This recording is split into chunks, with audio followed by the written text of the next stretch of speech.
mungkin saya masuk fisabilillah. Tapi kalau untuk diri saya sendiri, saya menjawab ada kepentingan, maka saya tanya orang lain. Saya telepon Ustaz Samsudin Muir, kakak kelas saya di Mesir, dosen syariah. Assalamualaikum bang. Waalaikumsalam. Ada orang ngasih duit ini, amplop. Aku masuk tak? Kalau menurut aku masuk nih bang. Aku masuk, kau masuk mana kata dia? Saya bilang fisabilillah. Karena kata Imam Ar-Razi, jalan mengagungkan agama Allah itu banyak, tidak hanya perang. Aku mengajarkan agama, berarti aku masuk fisabilillah. Kau dapat gaji dari UIN. Mana dapat fisabilillah? Jadi tak boleh kau ambil, tak boleh kata. Tak saya ambil. Karena saya tak tengok isinya. Maka kalau untuk diri kita, jangan kita jawab sendiri. Begitu juga antum. Kalau teman-teman tahu hukum, karena bias dia, ada kepentingan. Dan kalau antum dikasih duit, jangan antum tengok dulu. Karena kalau antum tengok, akan berusaha mencari dalil sekuat-kuat. Itu kaidah ilmu. Antum pikir kalau udah berilmu, antum lulus ujian. Makin berat ujian. Ceramahlah saya, setengah jam. Duitnya sekota.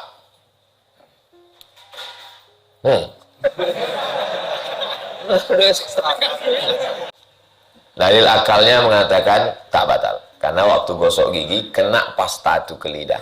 Ada rasa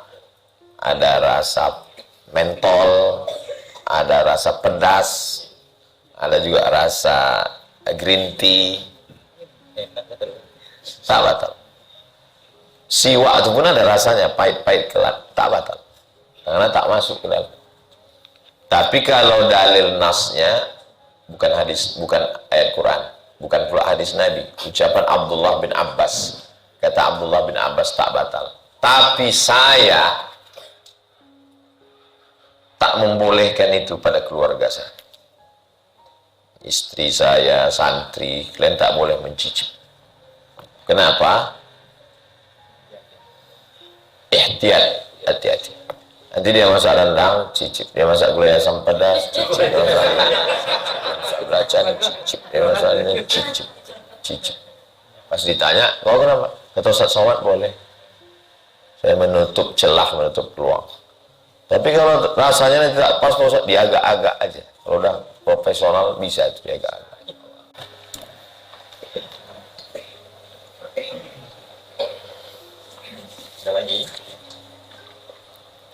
Setelah imam sholat Idul Fitri, Idul Adha, setelah imam sholat Idul Fitri atau Idul Adha, apakah ada zikir dan doa sebelum khatib naik mimbar?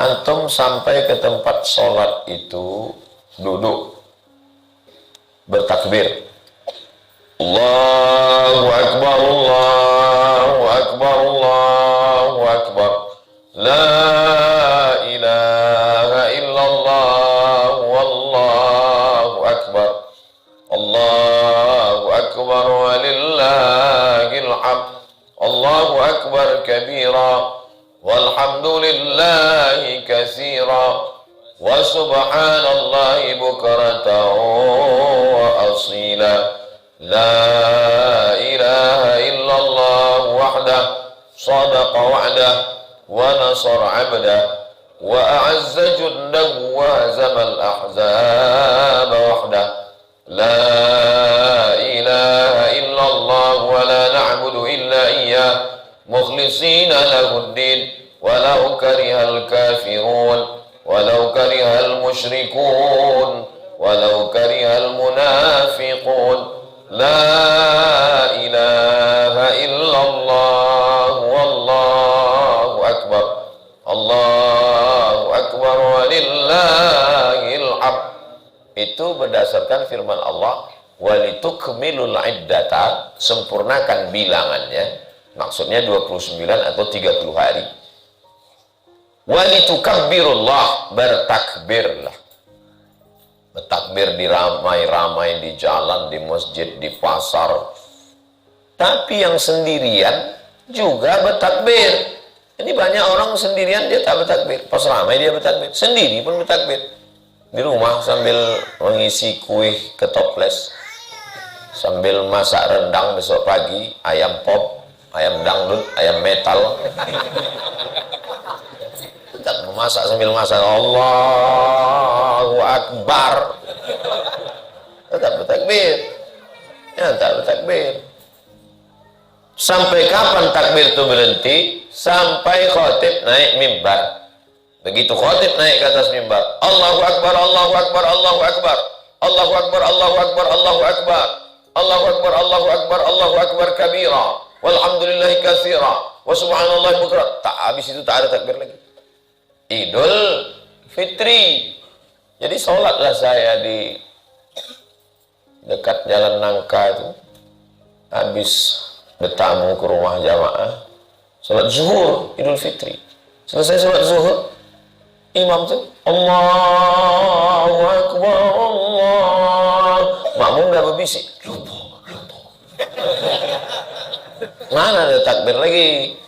Yang takbir 4 hari itu tanggal 10, 11, 12, 13 itu Idul Adha.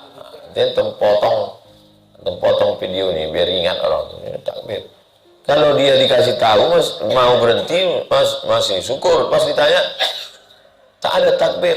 Takbir mengagungkan Allah. Oh, dikasih tahu. Apanya orang? Nah, apakah ada zikir dan doa sebelum khatib naik mimbar? Sebelum khatib naik mimbar, takbir. Terus sebelum imam. Lalu kemudian sebelum khatib naik mimbar, apakah ada zikir dan doa sebelum khatib naik mimbar? Ya takbir. Terus ada Bilal tuh, idza sa'idal khatibu 'alal mimbar. Kalau khatib naik ke atas mimbar, fala yatakallamanna ahadukum. Janganlah kamu bicara. Itu hanya komando supaya jangan orang ini bercakap. Kalau udah Idul Fitri ini mau bercakap aja dalam mulut orang. Padahal tujuan dari sholat Idul Fitri Idul Adha adalah mendengar khutbah. Dia sih bercakap di mana beli mukena? Pasar bawah. Berapa? Kalau kredit 2 juta. Apa ya orang? Tujuan datang ke situ tuh bukan mau menengok telekung orang. Itu makanya tak boleh memakai telekung yang over, yang berlebih-lebihan. Yang biasa, macam telekung jamaah di musola al-hijrah nih, biasa-biasa aja. Ini dipakai semua bunga dari situ. Bunga tai ayam pun ada. Ada tuh dikirim orang Instagram ke saya, telekung berputar. Berdiri dari sini, berputar sampai ada antum dapat itu. Ada dapat? Nanti saya kirimkan. Apa? Kul makanlah, washrab minumlah, walbas berpakaianlah, min ghairi sarafin jangan berlebih-lebihan, wala makhilatin jangan sombong.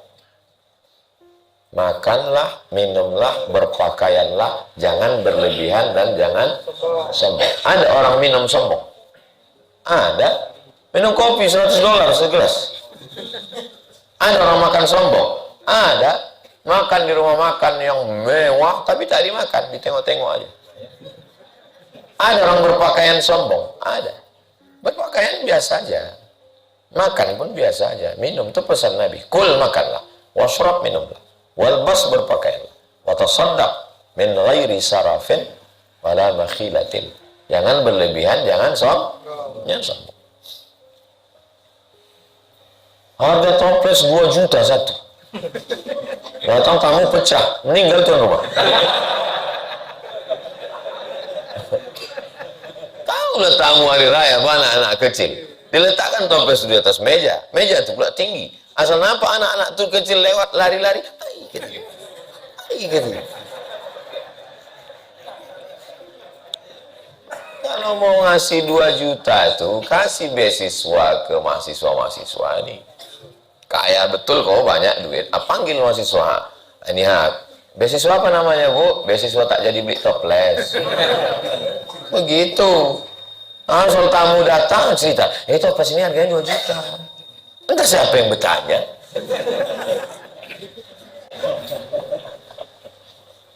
Ana dagang sambal, bolehkah saya mencicipi tak sampai ketelan? Maksudnya sedang puasa, ini dicicipinya gini.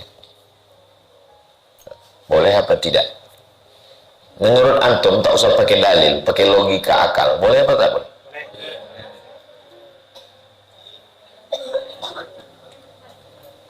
Seandainya ada orang mengatakan tak boleh Pak Ustaz, ada orang bilang tak boleh, terus antum tanya, tadi kau antara habis subuh ke zuhur ada gosok gigi tak? Ada gosok gigi. Pakai pasta? Iya. Pastanya kena ke lidah? Kena. Kenapa boleh? Itu kalau pakai dalil akal-akal. Tapi fikih ini kan tak semuanya akal. Fikih itu 4. Quran, hadis, ijma', qiyas. Qiyas ini akal. Dalil akalnya mengatakan tak batal. Karena waktu gosok gigi kena pasta itu ke lidah. Ada rasa mentol, ada rasa pedas, ada juga rasa green tea. Tak batal. Siwak itu pun ada rasanya pahit-pahit kelat, tak batal. Karena tak masuk ke dalam. Tapi kalau dalil nasnya bukan hadis, bukan ayat Quran, bukan pula hadis Nabi, ucapan Abdullah bin Abbas. Kata Abdullah bin Abbas tak batal. Tapi saya tak membolehkan itu pada keluarga saya. Istri saya, santri, kalian tak boleh mencicip. Kenapa? Ihtiyat, hati-hati. Nanti dia masak rendang, cicip. Dia masak gulai asam pedas, cicip. Dia masak belacan, cicip. Dia masak ini, cicip. Pas ditanya, kau kenapa? Kata Ustaz Somad boleh. Saya menutup celah, menutup peluang. Tapi kalau rasanya nanti tak pas, Pak Ustaz, dia agak-agak aja. Kalau udah profesional bisa itu dia agak-agak. Ambil garamnya tuh.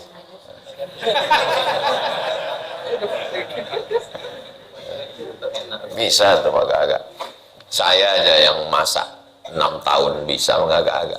Masa kalian yang udah masak bertahun-tahun.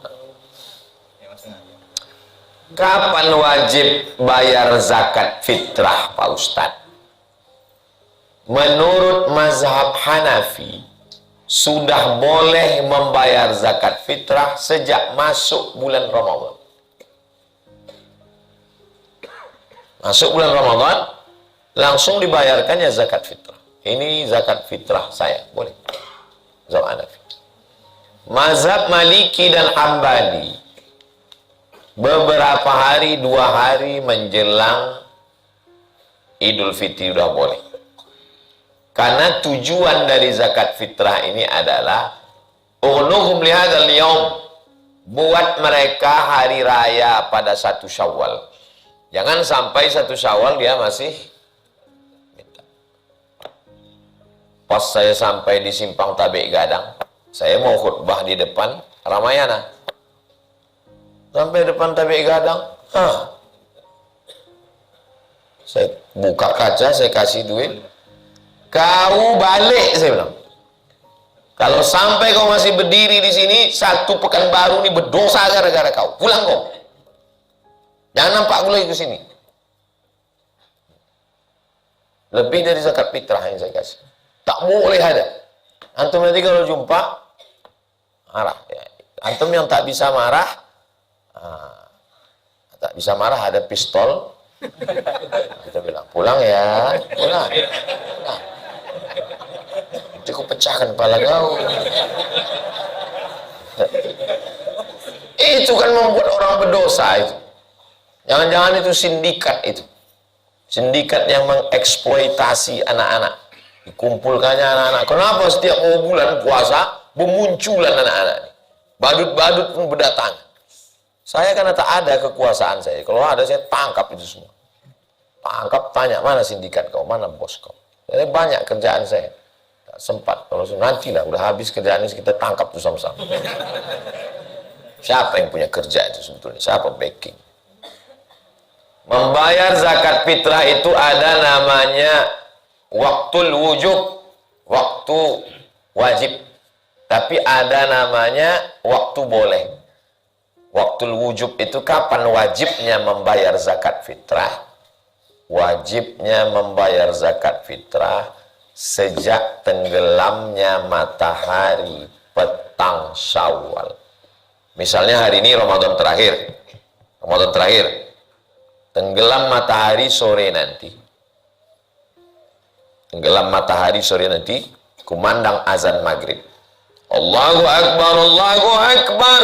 Siapa yang hidup sejak maghrib itu sampai besok pagi khotib naik mimbar, wajib membayar zakat fitrah. Jadi waktu wajib itu berapa jam? Azan maghrib 6.30. Khotib naik mimbar besok jam 8. Dari 6.30 ke jam 8? 13 jam setengah. Itulah yang waktu wajib. Siapa yang hidup di jam 13 jam setengah itu wajib zakat fitrah. Misalnya antum meninggal 10 menit sebelum buka puasa.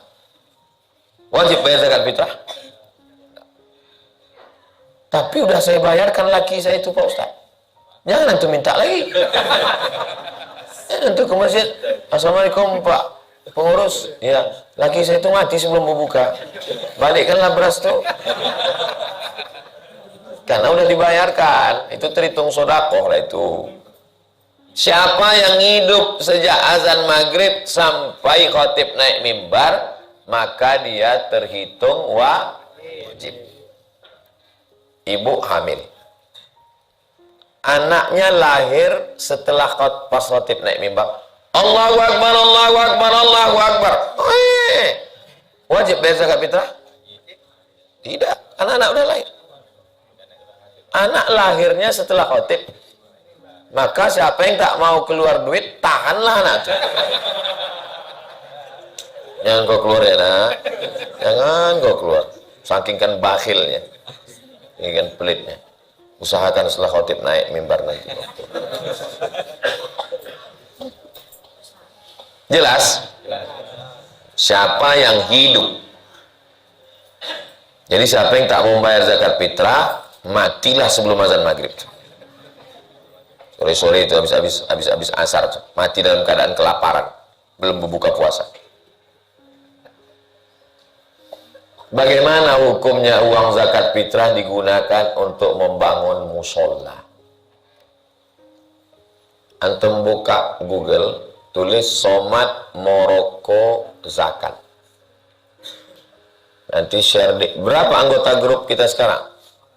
500. Grup itu bisa berapa? Kalau grup sahabat hijrah bersama Ustadz Somad Kalimantan, satu grupnya 1000. Buat grup, data, nama, semua anggota. Tukar informasi. Saya tak mau kita sekedar ngaji aja. Lebih daripada itu. Ada yang punya cucian mobil, cucian motor, ada yang mau cuci. Jadi dia terjalin silaturahim. Ada yang mau jual barang, ada yang lajang, ada yang gadis, ada, jadi semua. Jadi duit itu berputar antara kita. Bisa antum koordinir itu? Alhamdulillah. Ya, jangan sekedar ngaji. Nama pengajian kita ini namanya pengajian Riyadus Sholihin. Somad Moroko spasi zakat. Nah, nanti dapat antum situ tentang coba baca. Apakah zakat fitrah hanya untuk fakir miskin saja? Nah, coba tengok jawabannya. Ittafaqal fuqaha, sepakat ahli fikih, ala anna masrafa zakatil fitri, bahwa pembagian zakat fitrah huwa masarifuz zakatil mafrudati, dia sama dengan zakat wajib yang lain. Zakat emas, zakat penghasilan, zakat perniagaan, zakat pertanian. Lianna shadaqatal fitri zakatun, karena zakat fitrah itu adalah zakat juga. Fakana masrafuha masrafa sairiz zakawat, maka pembagiannya sama dengan zakat yang lain. Wali annaha shadaqatun, karena dia sama-sama zakat. Fatadkhulu fi umumi qawlihi, maka masuk dalam ayat yang bersifat umum 8 asnaf. Innamas shadaqatu lil fuqara'i wal masakini wal 'amilina 'alaiha wal mu'allafati qulubuhum wa fir riqabi wal gharimin wa fi sabilillahi wa banis sabil. At-Taubah ayat 60. Wala yajuzu daf'uha ila man la yajuzu daf'u zakatil mali ilaih. Tak boleh diberikan kepada asnaf yang di luar ini, yang zakat mal tak boleh diberikan, maka zakat fitrah juga tak boleh diberikan. Jadi nanti kalau ada yang komplain, kenapa zakat fitrah ini dibagikan banyak kali? Ini hanya milik fakir miskin saja. Tunjukkan ini. Udah di-share? Jelas? Nah, sekarang bagaimana kalau zakat fitrah itu digunakannya untuk membangun musola? Kumpullah zakat fitrah 50 juta. Dibagi 40 untuk fakir miskin. Untuk komplek kita fakir miskin semua udah dapat. Tinggal 10 juta. Dibelikan ke triplek untuk menutup atap. Boleh apa tak boleh? Kalau boleh, kemana masuknya? Yang mengatakan tak boleh, dia pakai 4 mazhab, Hanafi, Maliki, Syafi'i, Hambali, bahwa zakat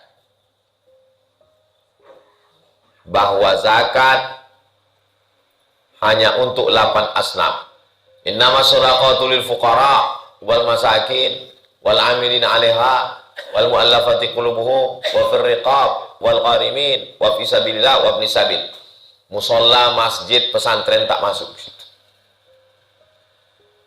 Ini yang berpegang 4 mazhab. Yang membagikan zakat untuk masjid, pesantren, guru agama, itu dia ambil pendapat Imam Fakhruddin Ar-Razi, meninggal tahun 606 Hijrah. Kata Imam Ar-Razi, dari kalangan mazhabnya mazhab Syafi'i, kata dia, masuknya ke fisabilillah. Kata 4 mazhab, fisabilillah itu hanya untuk perang, melawan Israel, menyerebut Palestina. Beli pistol, beli tombak, beli baju besi, beli pesawat, beli rudal skat, boleh. Tapi untuk bangun masjid, sholat tak boleh. Kata 4 mazhab.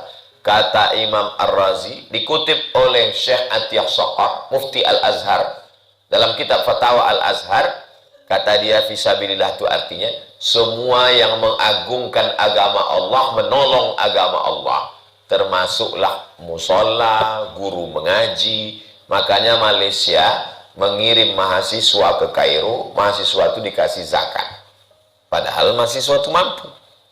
Terus masuknya kemana? Masuknya ke fisabilillah. Saya sebutkan dua-duanya. Terus mana yang kami pilih, Pak Ustaz? Pilihlah. Jadi nanti kalau pengurus musola al-hijrah tak membagi, berarti mereka masuk pendapat ketat di 4 mazhab. Dah tak boleh bagi ke yang lain, hanya fakir miskin saja. Tapi Bapak pengurus dapat, Pak. Kalau gitu boleh. Ada sebagian orang ini, dia tak membolehkan itu kalau dia tak dapat. Tapi pas dapat dia, itu nama mazhabnya mazhab maslahi, kepentingan. Saya kalau masalah orang, insya Allah saya cari dalilnya, bisa saya jawab. Tapi kalau terkait diri saya sendiri, saya tak jawab. Saya tanya orang lain. Tausiahlah saya di Al-Azhar Shifabudi. Datang orang mengasih amplop. Tulisnya di situ zakat. Saya tanya, untuk siapa? Untuk Ustadz Somad. Masuknya kemana ini?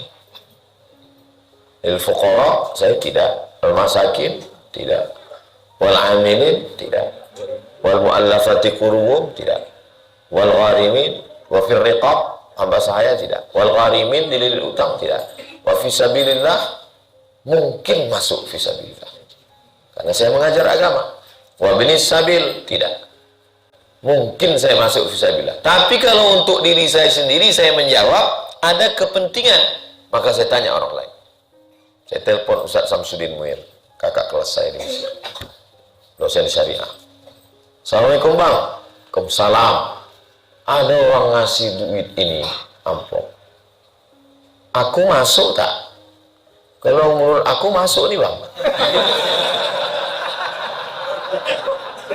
Aku masuk, kau masuk mana kata dia? Saya bilang fisabilillah.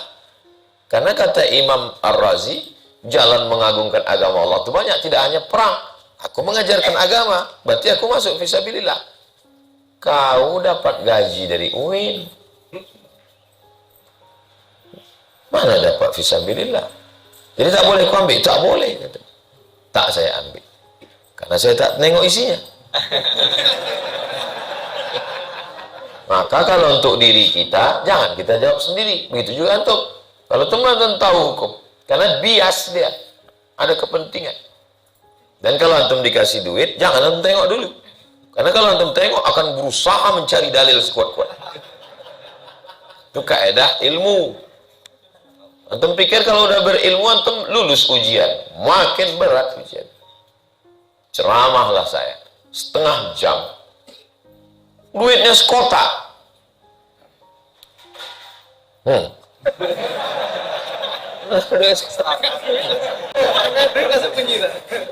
Mana mungkin ceramah setengah jam dikasih duit sekotak? Terus pikir saya, berarti ini ada kepentingan ini dibalik ini. Lalu yang mengantar nih saya suruh ke panti asuhan Pajar Harapan belakang Koki Sunda. Kau antarkan ke sana, kau serahkan foto, nanti fotonya kirimkan. Serahkannya foto. Setelah fotonya itu saya kirim ke yang ngasih. Terima kasih ya Pak, mudah-mudahan panti asuhan Pajar Harapan bisa bermanfaat. Sejak itu dia tak ngasih lagi. Dia mau masukkan kail mata pancing. Kalau udah terpancing di sini, kan udah dia nariknya kan? Mana bisa? Ini tak bisa dipancing. Kenapa? Karena cuma kotak. Kalau sekoper saya ambil.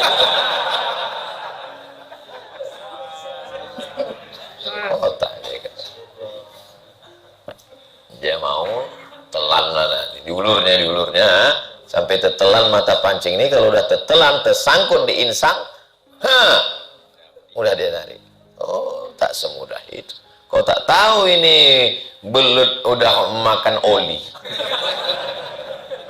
Kau pikir ini Ustadz ece-ece? Mana bisa? Minta foto KTP Ustadz. Kirim foto KTP. Alhamdulillah Ustadz, mobilnya sudah menyeberang dari Bakauhuni menuju Bakauhuni. 2 hari lagi sampai ke Pekanbaru, insya Allah kami kirim ke rumah ya Pak Ustadz. Ya insya Allah, alhamdulillah, jazakumullah khairan, berkah selalu. Itu WA pertama. WA berikutnya, insya Allah nanti akan saya serahkan ke panti asuhan Pajar Harapan. Tak lama setelah udah kami kirim lagi ke Jakarta Pak Ustadz. Itu caranya. Kalau mulut udah tetelan pancing, payah mengelak. Hari ini saya 10 tahun akan datang bisa terjadi pada antum. Ingat antum cakap saya ini. Ingat. Saya udah mati sampai ke antum ataupun kirim saya Fatihah. Sebetulnya berat nih Pak Ustadz, tapi karena penting kali jadi ku ambil sekian. Maaflah Pak Ustadz. Lebih baik kita tak punya apa-apa, tapi kita punya harga diri. Jangan sampai kita ceramah, diatur orang isi ceramah. Tak ada harga diri. Dijengkali orang kita. Pernah mendengar kata dijengkali orang? Jengkal itu kan segini. Diukurnya kita. Alah, somat tuh. Ya, paling pantang kita oleh. Lebih baik kita susah, tapi punya harga diri. Daripada kita kaya tapi tak ada harga diri. Yang paling mahal adalah harga diri. Jangan cari muka, karena kita udah punya muka. Jangan cari nama, karena kita sudah punya nama. Pertahankan harga diri. Jangan sampai kita dibeli orang. Inna Allah ashtara minal mu'minina anfusahum wa amwalahum bi anna lahumul jannah. Allah sudah membeli nyawa antum dan harta antum dengan surga. Antum sudah transaksi dengan Allah. Allah sudah membeli diri antum. Allah sudah membeli harta antum. Dengan apa Allah membeli? Dengan surga. Maka barang yang sudah dijual tak boleh dijual sekali lagi. Jangan antum jual diri antum. Jangan antum jual harta antum ke yang lain. Karena antum sudah menjualnya ke Allah. Hal adullukum ala tijaratin tunjikum min adzabin alim. Maukah kamu kutunjukkan pada suatu perniagaan yang menyelamatkan kamu dari azab? Tu'minuna billah wa tujahiduna fi sabilillah bi amwalikum wa anfusikum. Terakhir, apakah boleh mengqadha salat subuh dibarengi ketika salat tarawih?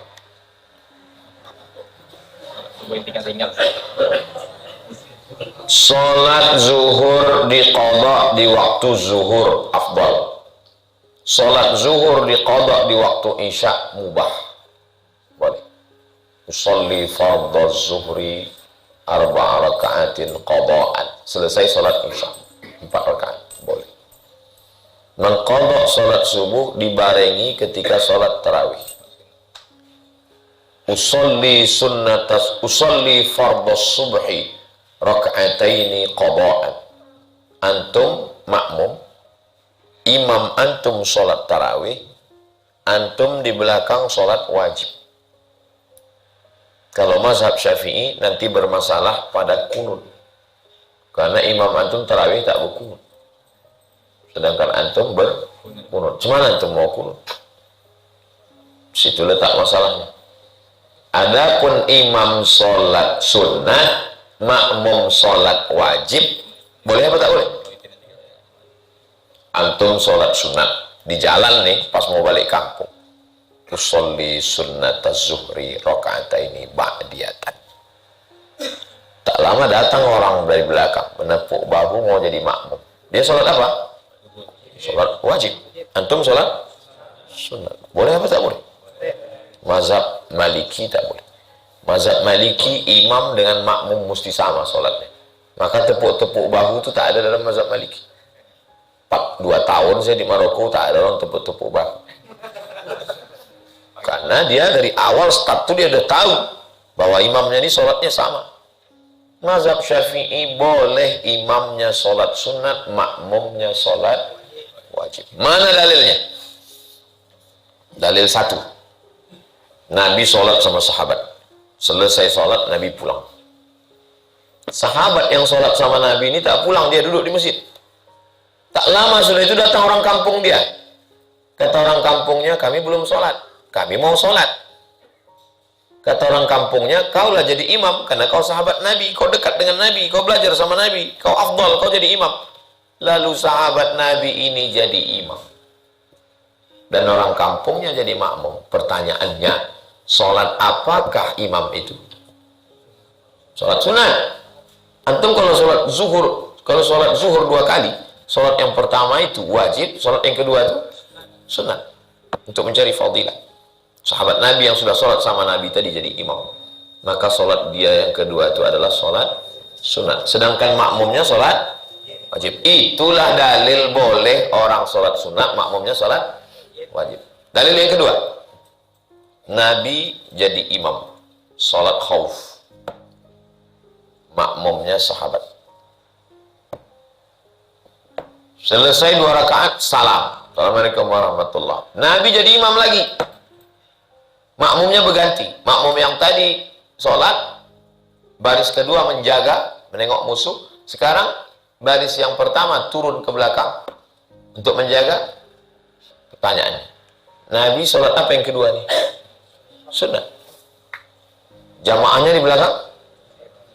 Itu dalil kedua bahwa imam boleh sholat sunnah dan makmumnya sholat wajib. Nampak antum kehebatan mazhab Syafi'i? Nampak? Bisa dia mengambil dalil dari situ. Itu tajamnya mazhab Syafi'i. Gurunya pun tak tertangkapnya itu. Imam Malik bukan merendahkan Imam Malik. Imam Malik tak. Kata Imam Malik tak bisa. Kata Imam Syafi'i bisa. Datanglah seorang perempuan menjumpai ahli-ahli hadis, bertanya tentang apa hukum perempuan haid memandikan jenazah. Assalamualaikum ahli hadis. Waalaikumsalam.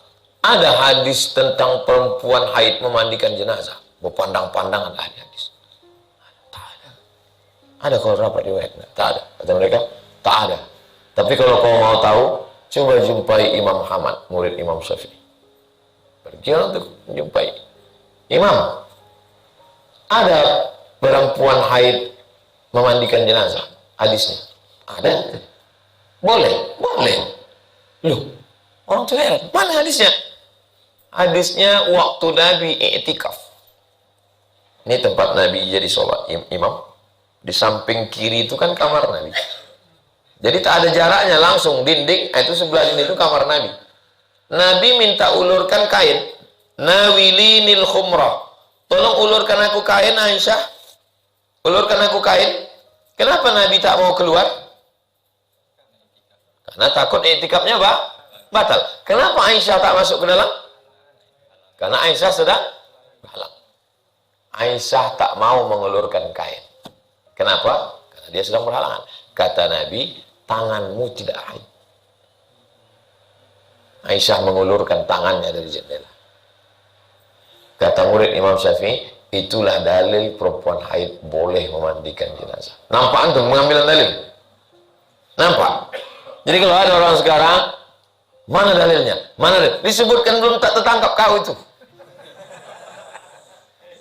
Yang bisa menangkap dalil itu faqih, bukan awam. Sekarang ada orang disuruhnya semua orang awam menjadi faqih. Mana bisa? Begini pembagian akal tuh. Ada yang rendah, ada yang sedang, ada yang tinggi. Rezeki pun begini juga. Ada yang rendah, ada yang sedang, ada yang tinggi. Muka pun begitu juga. Ada yang ganteng, ada yang kurang ganteng. Mana bisa disamakan semua? Jadi suruhnya semua orang jadi faqih. Mana bisa? Tapi antum paham. Itu enaknya mengajar sama mahasiswa-mahasiswa ini. Fonik dia paham. Habis itu baru lupa dia.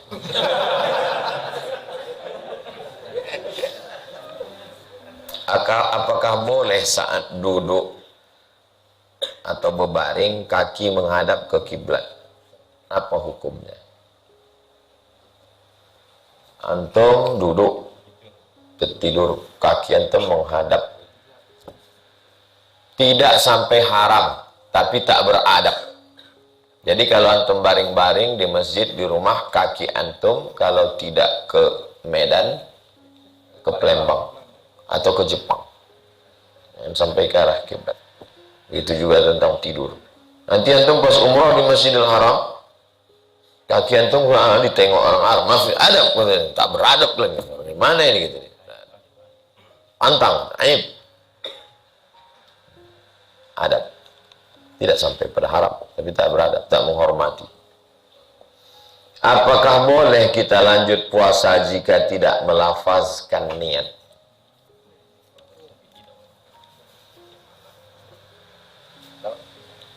Mahallun niyati al-qalbu. Tempat niat adalah hati. Melafazkan niat di lidah untuk menguatkan hati.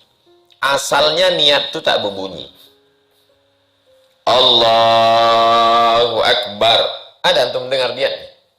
Tak bisa mendengar niat. Karena niat itu di dalam Allahu Akbar tuh. Dari A sampai Ra. Allahu Akbar. Di situ ada 4 unsur. Aku sholat subuh 2 rakaat, adaan, jadi makmum. 4 unsur itu dalam Allahu Akbar. Allahu Akbar. Ada antum dengar niat? Kalau antum mensyaratkan lafaz niat berbunyi baru sah, berarti tak sah sholat subuh saya tadi. Kalau tak sah sholat subuh saya, sholat subuh antum, maka melafazkan niat itu tujuannya membantu hati. Nawulis sawm yarhamkumullah. Nawaitu sawma wadin an ada'i fadli syahri Ramadan hadhihi sanati lillahi ta'ala.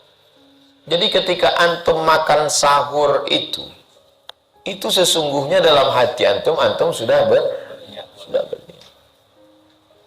Tapi karena antum ragu, maka antum katakan nawaitu sawma wadin an ada'i fadli syahri Ramadan hadhihi sanati lillahi ta'ala.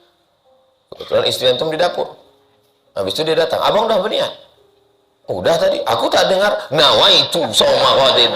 Jadi 2 kali, sekali biar dicatat malaikat, sekali biar ditahu bini. Antum cinta tak sama istri antum? Cinta, tapi dia tak percaya. Maka speak up. Antum ucapkanlah, antum bilang sama dia, jutaimi. Jutaimi bahasa Prancis. Antum bilang sama dia, I love you. Sebetulnya di sini atau di sini? Di sini. Innal kalama la fil fuadi wa innama ju'ilal lisanu 'alal fuadi dalila. Sesungguhnya kalam itu letaknya di sini. Diciptakan Allah lisan untuk mewakili apa yang ada di dalam. Apa pernah Nabi melafazkan niat? Pernah. Tunjukkan saya hadis Nabi melafazkan niat. Labbaik Allahumma umrah. Tuh. Lafazkan.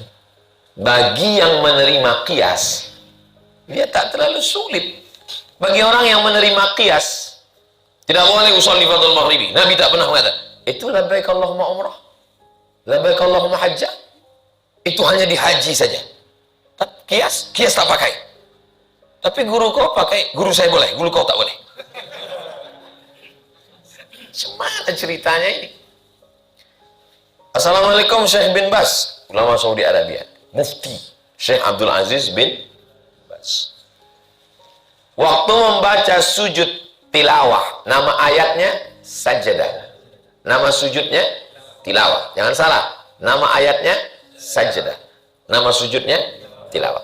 Waktu membaca ayat sajadah pada sujud tilawah, turunnya itu bertakbir, bangkitnya bertakbir, atau diam aja Syekh?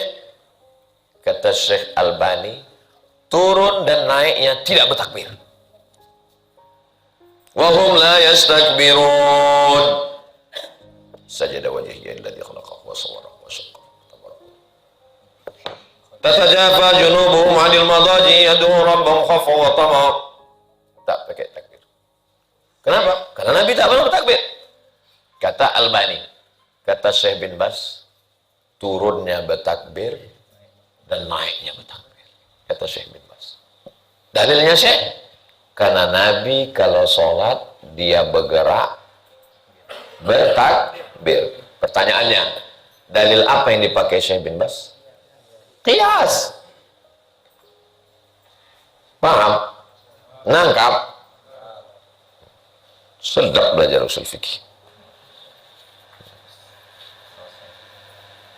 Orang yang tak pernah belajar fikih, tak pernah belajar usul fikih, dia jurusan ekonomi, dia arsitek, kerja di kantor, dia pegawai, mau dimasukkan usul fikih ke kepalanya, disuruh menjadi alim. Apa tak error dia? Itu. Jadi tidak semua orang bisa dipaksakan untuk memahami dalil. Maka jangan suruh orang tanya dalilnya. Mana dalilnya? Dijelaskan pun dalil dia tak nangkap. Karena dalil itu dia di dalam. Dalil itu di dalam. Bukan di luar. Dalil itu di dalamnya itu. Ada mahasiswa S2 menulis tentang belajar setelah dewasa. Namanya andragogi. Ustadz, saya ini S2 di UIN. Mau mempelajari fakultas tarbiyah tentang belajar setelah dewasa. Karena sekarang fenomena banyak di masyarakat setelah tua baru belajar. Saya udah nyari hadisnya nggak ketemu Pak Ustadz. Saya cari-cari nggak ketemu hadisnya.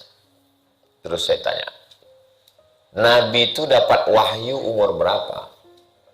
Umur berapa? 40. Jarak antara Nabi dengan Abu Bakar berapa umurnya? 2 tahun. Jadi kalau Nabi umur 40, umur Abu Bakar berapa? 38. Kalau Abu Bakar umur 38 baru belajar Islam, apa namanya itu? Oh, anak S2 tuh. S2 tuh, mau nulis tesis. Oh, kata dia. Jadi dianggapnya dalil itu ada dalam Sahih Bukhari itu. Andragogi adalah, mana dapat kau itu? Kalau begitulah pengambilan dalil, semua anak TK bisa S2. Paham tuh? Nabi menikah dengan Khadijah, berapa umur Nabi? 25. Berapa umur Khadijah? 40. Berapa jarak antara keduanya? 15 tahun. Kalau Nabi dapat wahyu umur 40, berapa umur Khadijah belajar Islam? 55. Perempuan umur 55 belajar Islam, apa namanya? Itulah dia barang tuh. Pengambilan dalil itu bukan teks, tapi dibalik teks. Tak semua orang paham itu. Jadi tak bisa terpaksakan semua orang mesti tahu dalil. Mana dalilnya? Dikasihkan pun dalil itu bukan paham dia. Nah, itulah kaji kita subuh ini. Mudah-mudahan Allah menjadikannya sebagai amal soleh kita, bekal menghadap Allah. Al-Hazin Niyah Al-Fatihah. A'udzubillahi minasyaitonir rajim. Bismillahirrahmanirrahim. Alhamdulillahi rabbil alamin. Arrahmanir rahim. Maliki yaumiddin. Iyyaka na'budu wa iyyaka nasta'in. Ihdinas siratal mustaqim. Siratal ladzina an'amta 'alaihim ghairil maghdubi 'alaihim waladdallin. Allahumma shalli 'ala sayyidina Muhammad wa 'ala ali sayyidina Muhammad. Assalamu alayka ya Rasulullah. La tad'a lana dhanban illa ghafartah. Ampunkan dosa kami ya Allah. Wala 'aiban illa satartah. Tutupi aib cacat kami ya Allah. Wala maridan illa syafaitah. Yang sakit-sakit sehatkan ya Allah. Wala mayitan illa rahimtah. Yang meninggal dunia curahkan rahmat kasih sayangmu ya Allah. Wala aziban illa zawajtah. Yang belum menikah jumpakan dengan jodoh yang baik-baik. Wala raghiban illa anjabtah. Yang belum punya keturunan berikan anak yang soleh dan solehah.